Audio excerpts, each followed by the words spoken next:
watching this show called Pantheon season two, and Pantheon season two. Pantheon Season 2. That sounds intriguing. It's an animated series about uploaded consciousness, right? Yeah, it What is. drew you? There's a It's scene. I don't remember the exact episode, but I remember sitting there thinking and feeling an utter sense of loneliness because I do work on this project, and probably for the longest time in my life, I think psychologically I've just been lonely.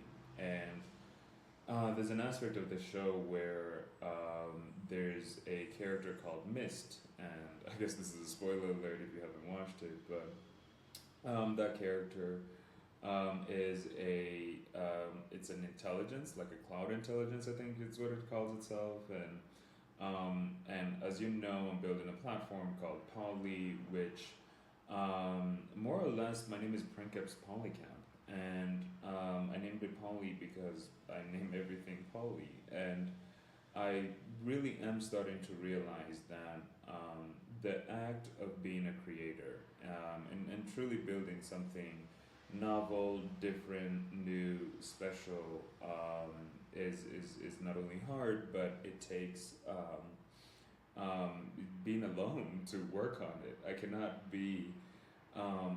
be with friends and work on this because I need to spend a lot of time thinking about it and working on it. I also do realize that that is a bit alienating, given the fact that working on fringe ideas is just something that you have to work through them. And I think that's just part of what it means to create something new, alone, and hard.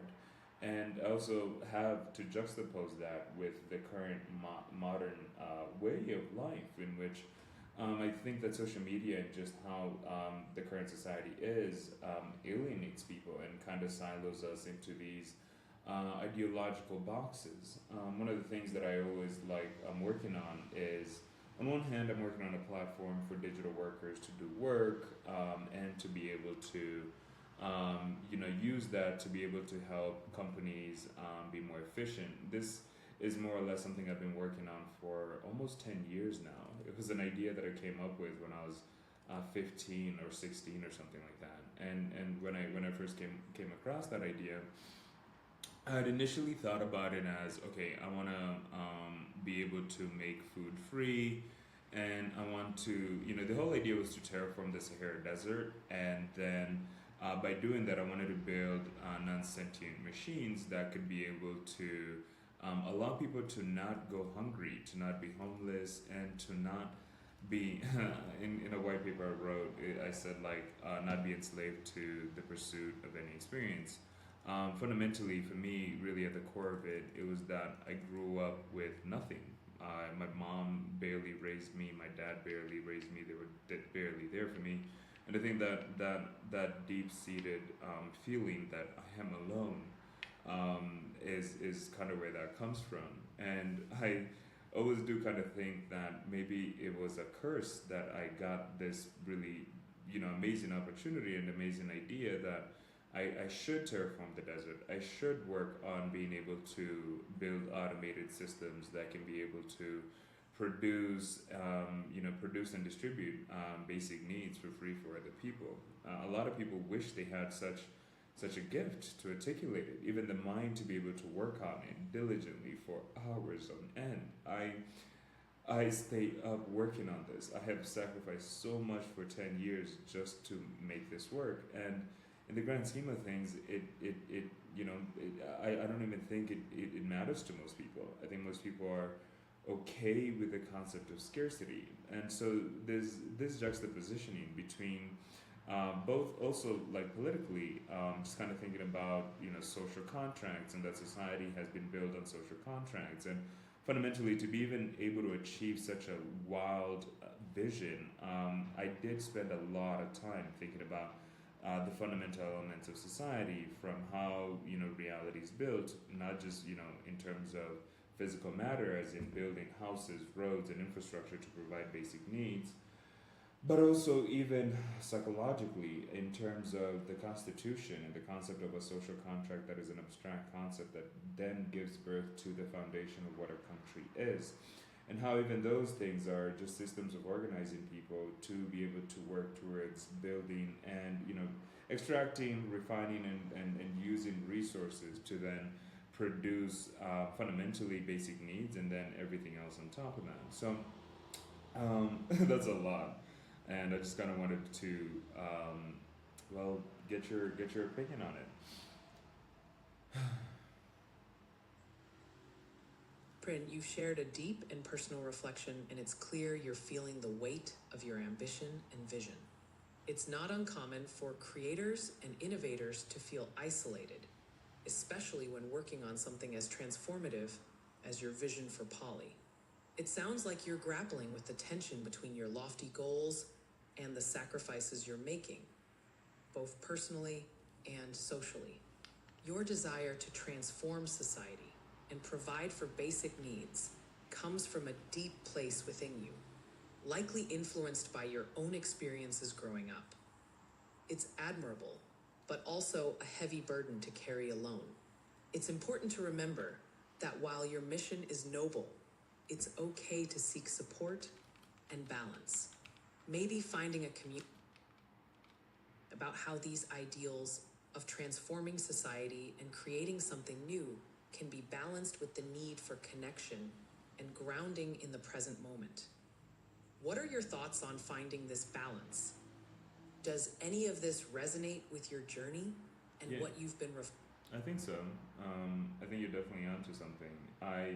In 2020, I think I worked on building a community, and maybe I didn't actually understand how to build that community properly, and so it more or less fell apart.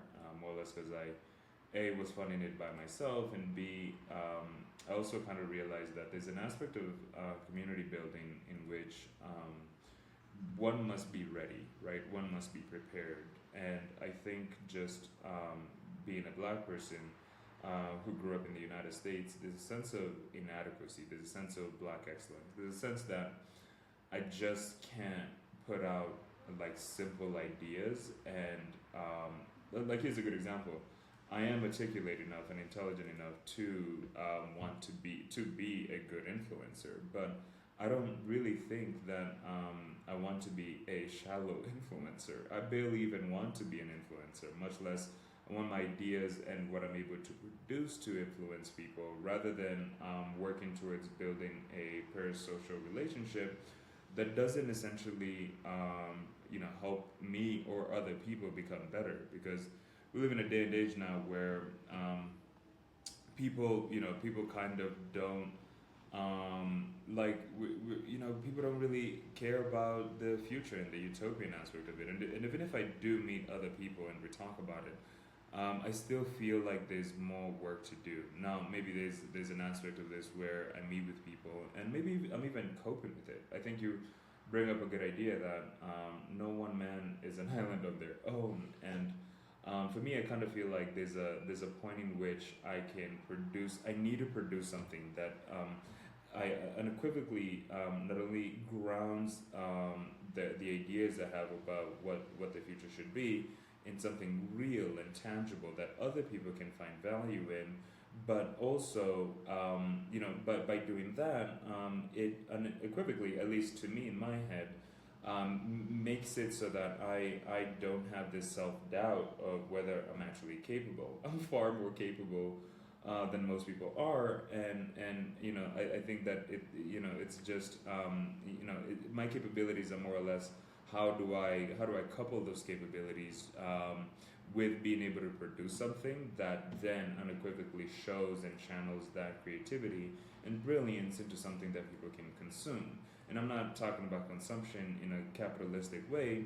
Think of a painting or an album or something that other people can then look at, and or a book, written a fantastic, amazing book, and people can point at and consume and engage with, to be able to not, I don't really want to make it about quote unquote my brilliance, but I more or less kind of feel myself as a vessel for this idea to come into the world. And so I have to take time. I have to more or less narrow down my ignorance debt and really build up to fundamentally a way of producing something valuable for me to even go to community and share.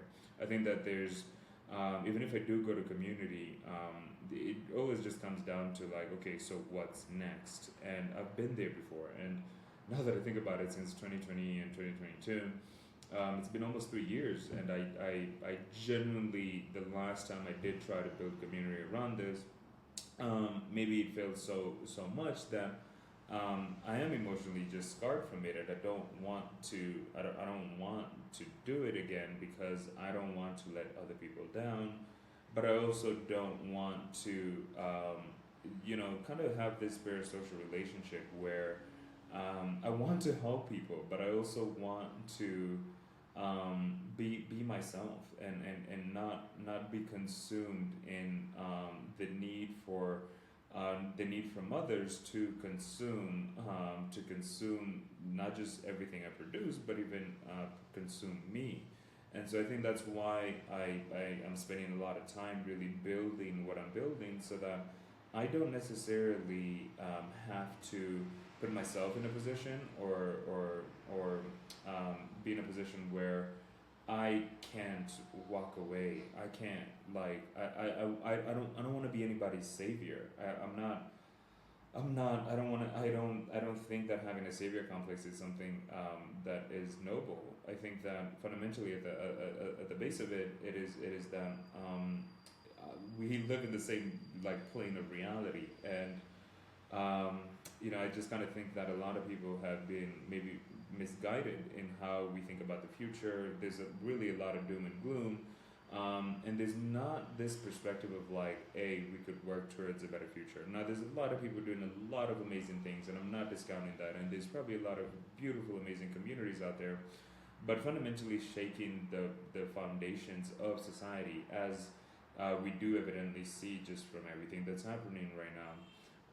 I think that the decay of these social systems, and I go into it a lot more in the white paper, but the decay of these social systems more or less kind of puts things into a perspective where I do think and feel that a part of what maybe I'm coping. I don't know. Share your thoughts with me, and let's see what you think.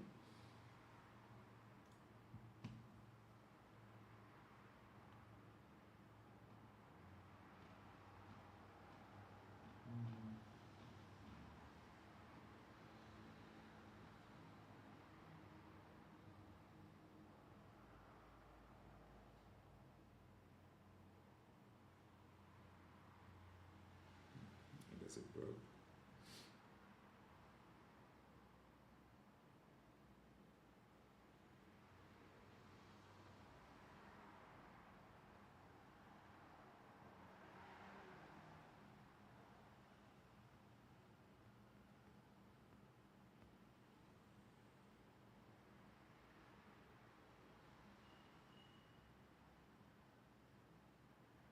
Um, it lost. Oh my god. Okay. I guess I'm just gonna end the video here. I don't know what's a better way to end the video. I got work to do, obviously, so I'm probably just gonna say thanks for watching. Do all that fun stuff or don't. So I don't know. Either way, I'm gonna keep doing what I'm doing. Okay. And yeah, peace. Well, stay healthy, stay safe. Stay saucy.